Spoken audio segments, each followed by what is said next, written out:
Hello mga kulingling, magandang araw at magandang buhay sa ating lahat. Ngayong araw na ito ay mag-i-inject po tayo ng ating mga manok. Magbibigay tayo ng vitamin B complex. Kahapon, pinaligo na natin sila at sinabay na natin na magpurga. Ngayon, mag-inject naman tayo ng vitamin B complex. Para naman sila ay mayroon silang resistensya sa kanilang katawan at labanan ang mga sakit na pwedeng dumaan sa ating farm. Ayan. Isa-isa nating injeksyonan ang mga manok natin. Yan yung mga manok natin na ginamit natin sa breeding. Kaso, hininto na natin mag-breeding kasi yung mga asawa nila ay biglang naglugon na. Kaya ito ngayon, magpapahinga sila at next breeding, ihanda ulit natin sila para sa ating gagawing breeding sa susunod na breeding season. At ito rin yung ating mga bagong pungos na ating mga manok, yung mga anak ng Mount Banahaw. Ayan, yan yung mga inihanda natin na ilalaban natin sa June. At ito rin yung F1 ng Tornado Hatch. Hindi natin pinuhusan dahil gagawin nating breeding materials. Ito, F1 din ito, pero pinuhusan natin at ilalaban natin sa June. Titistingin natin kung gaano man sila kagaling. At ito na rin yung ating mga crosses ng Mount Banahaw, Tornado Hatch Crosses Perfection. At ito rin yung ating broodcock na kulingling white natin. Yan. Hindi natin nagamit kasi yung mga asawa nilang mga puti hindi mangitlog. Ewan kung bakit ayaw nilang mangitlog. Kaya nakatali muna. At ito rin yung ating pure na golden boy sweater. Ayan, di natin ginagamit kasi parang parang aso. Laging tumutuka. Matapang sa tao, mas matapang pa sa aso. Golden boy. Kaya nakatali na lang. Diyan na lang muna sa cording. At pinag-iisipan ko baka pwede kong gawin din itong breeding materials next breeding season. Ayan. Ito rin yung ating mga battle crosses natin na Tornado Hatch cross sa mga Doc Halsey Lemon. Ito po, napuhusan na natin kasi gusto kong ilaban sila sa June. Yan, titistingin natin sa June sila.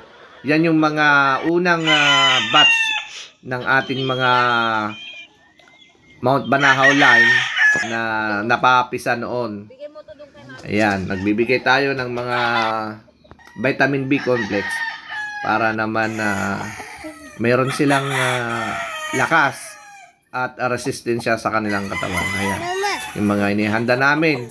Kahit na mga pure na Tornado Hatch, mga F1 na Tornado Hatch natin, pinapungusan ko na rin po kasi gusto ko po silang ilaban, itisting muna para naman makita natin kung gaano sila kagaling sa pakikipaglaban. Kung sila ay nagpapanalo, maganda. At tuloy-tuloy tayong mag-breeding.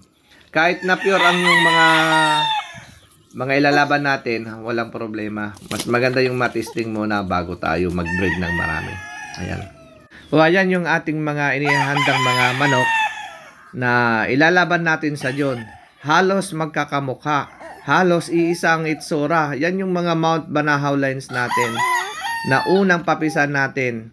Hindi natin malaman kung doon na lang tayo nagbabase sa mga kanilang mga marking. Ayan mga boss yung mga ilalaban natin sa June. Sana ay magpanalo silang lahat. Yan yung mga Mount Banahaw lines natin. Ayan, bupugi. Ito na rin yung aking tinatawag na bulldozer. Ayan. Yan, bulldozer ang tawag ko dyan kasi kapag lumaban, talaga naman para namang inaararo niya yung kalaban. Ayan. Bigyan natin silang lahat ng vitamin B complex para minsan na mag-vitamins. At ito rin yung ating pumpkin sweater. Ayan, napakapuging pumpkin sweater. Ayan, yan din yung pinaplano kong gamiting materials sa susunod na breeding season. Gusto ko dito ipapaasawa yung pinag-isipan ko yung Perfection o kaya yung Doc Halsey Lemon. Ayan, ito yung mga hindi ko nailaban nung last na nagbakasyon ako. hindi natin naiparis noon sa kaste. Ito yung puti at saka isa sa kulingling white natin, at saka ito yung yung pangkulay natin na wala kaming pwedeng ilaban kaya ito yung pangkulay natin. Ilalaban ko na rin itong talisayan na to kasi magaling naman. At ito yung ating kulingling white na isa rin sa ating broodcock na ginagamit, pero yun nga, hindi pa mangitlog-itlog yung mga asawa nila. Baka sa next breeding season magagamit na ito. Napakagaling nito. Yung puti na yan. Ito rin pa yung mga isa sa mga pinungusan natin na pwede nating ilaban. Inihanda natin na ilaban. Isasabak natin lahat sila sa June. Yan, pwede na mga yan. Yung mga crosses po natin ng Mount Banahaw line. Bali, itatatlo lang naman po ang ating bloodline sa ating Mount Banahaw lines. Isang Tornado Hatch, isang Perfection Roundhead, at saka Doc Halsey Lemon. At ito rin yung ng ating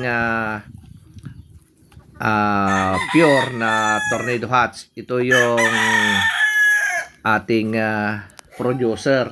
Ito yung natin, nabili natin kay Don Ramon Monchero. Ito yung pure Tornado Hatch na galing sa Mount Banahaw.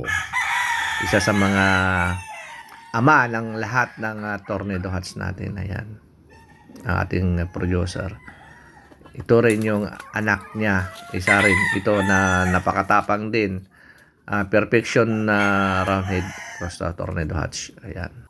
Nag-iisang banderahan. Anak ng Perfection Roundhead cross sa Tornado Hatch. Ayan, 50-50. Ayan mga boss, maraming salamat po sa suporta at happy breeding po sa ating lahat.